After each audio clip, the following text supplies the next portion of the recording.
भारत में ड्रोन अब ये सिर्फ उड़ने वाली मशीनें नहीं हैं। जब एडवांस टेक्नोलॉजी और नई सरकारी नीतियां एक साथ मिलती है ना, तो कुछ ऐसा होता है जो कुछ साल पहले तक साइंस फिक्शन लगता था। तो ये कहानी सिर्फ टेक्नोलॉजी की नहीं है, बल्कि एक नए भविष्य की झलक है। जरा इस तस्वीर पर नजर डालिए। लगता है ना जैसे किसी हॉलीवुड मूवी का एकदम परफेक्ट शॉट हो। लेकिन मजे की बात पता है क्या है? यहाँ ना तो कोई पायलट है और ना ही कोई कैमरा क्रू। तो सवाल यह है कि एक मशीन अपने आप इतनी क्रिएटिव और इतनी सटीक कैसे हो सकती है? चलिए इसी का जवाब ढूंढते हैं। देखिए, ये सब कुछ एक बहुत बड़ी सोच के साथ शुरू होता है। भारत का मकसद सिर्फ ड्रोन इस्तेमाल करना नहीं है, नहीं, मकसद है इस टेक्नोलॉजी में दुनिया को लीड करना। और यही बड़ा सपना, यही महत्वाकांक्षा इस टेक्नोलॉजिकल लीप को आज इतना अहम बना देती है। और सुनिए, ये कोई हवाई बातें नहीं है, बिल्कुल ऑफिशियल है। 2021 में नागरिक उड्डयन मंत्रालय का ये बयान साफ साफ दिखाता है कि लक्ष्य कितना बड़ा है। 2030 तक दुनिया का ड्रोन हब बनना। ये वाकई में एक बहुत बड़ा और बोल्ड विजन है। तो आखिर इतना बड़ा विजन क्यों? वजह है इसका जबरदस्त पोटेंशियल।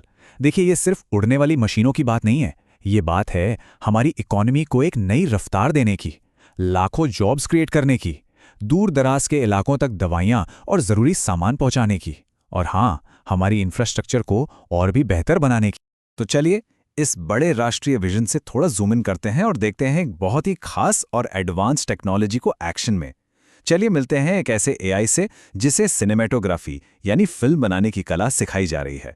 कार्नेगी मेलन यूनिवर्सिटी और यामाहा मोटर के रिसर्चर्स के सामने एक बहुत बड़ी चुनौती थी।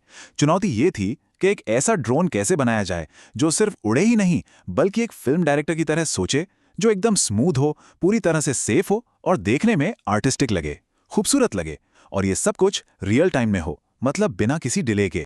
और यहाँ पे जो सबसे कमाल की बात है ना, वो ये है कि कैसे फिल्म मेकिंग की आर्ट को साइंस और मैथ्स में ट्रांसलेट किया जा रहा है। मतलब एक तरफ हैं फिल्मों के वो क्लासिक शॉट्स और दूसरी तरफ एआई इन आर्टिस्टिक आइडियाज को एक एकदम प्रिसाइज मैथमेटिकल फ्लाइट पाथ में बदल रहा है। तो सवाल ये है कि एआई ये सब करता कैसे है? असल में ये हर एक पल 4 चीज़ों के बीच एक परफेक्ट बैलेंस बनाने की कोशिश कर रहा है।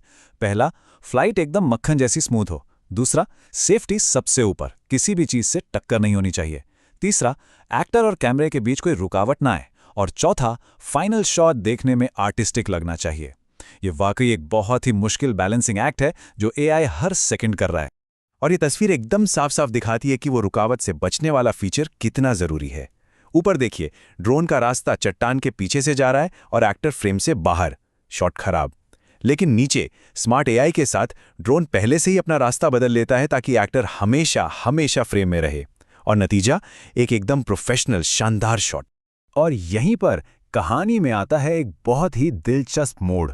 अभी तक हम एक हाई-टेक सिनेमैटिक ड्रोन की बात कर रहे थे ना, लेकिन सोचिए अगर इसका असली मकसद फिल्में बनाना हो ही ना, बल्कि हमारे इतिहास को, हमारी धरोहर को बचाना हो, तो ये एक सवाल हमें एक बिल्कुल अलग दुनिया में ले जाता है। एक ऐसी दुनिया जहां इसी टेक्नोलॉजी का एक ऐसा इस्तेमाल हो रहा है जिसके बारे में शायद किसी ने सोचा भी नहीं होगा, पर वो इस्तेमाल बेहद जरूरी है।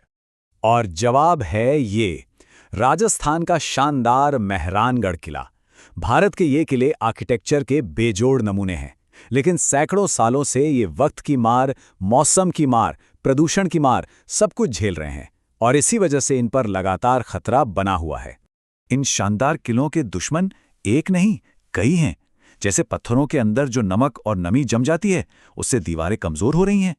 बढ़ता हुआ पोल्यूशन और क्लाइमेट चेंज वो भी इन्हें नुकसान पहुंचा रहा है।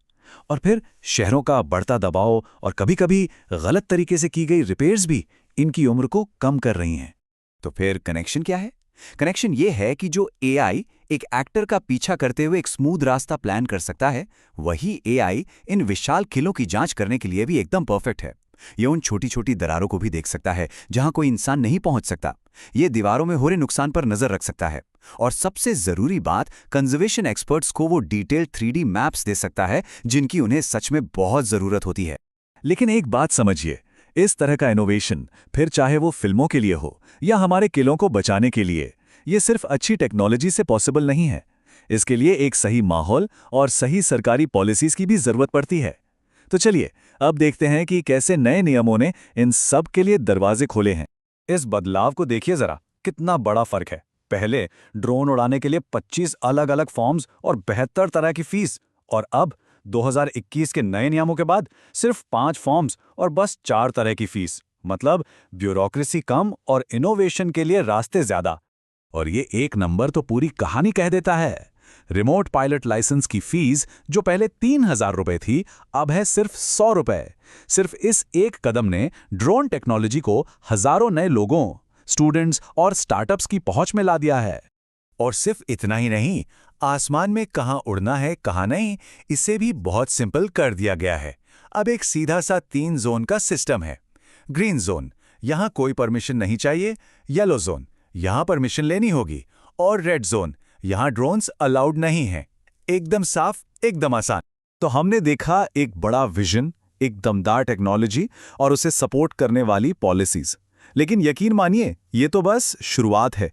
फ्यूचर में जो होने वाला है ना, वो इससे भी ज्यादा एक्साइटिंग है। रिसर्चर्स पहले से ही नेक्स्ट लेवल पर काम कर रहे हैं। जरा सोच कर देखिए, एक साथ कई ड्रोन मिलकर एक फिल्म शूट कर रहे हैं। एआई खुद डिसाइड कर रहा है कि कौन सा एंगल बेस्ट रहेगा, और ड्रोन बिना जीपीएस के सिर्फ अपने कैमरे से देखकर एक्टर को फॉलो कर रहा है। टेक्नोलॉजी सच में रॉकेट की रफ्तार से आगे बढ़ रही है। और आखिर में ये सब हमें एक बड़े सवाल पर लाकर छोड़ देता है।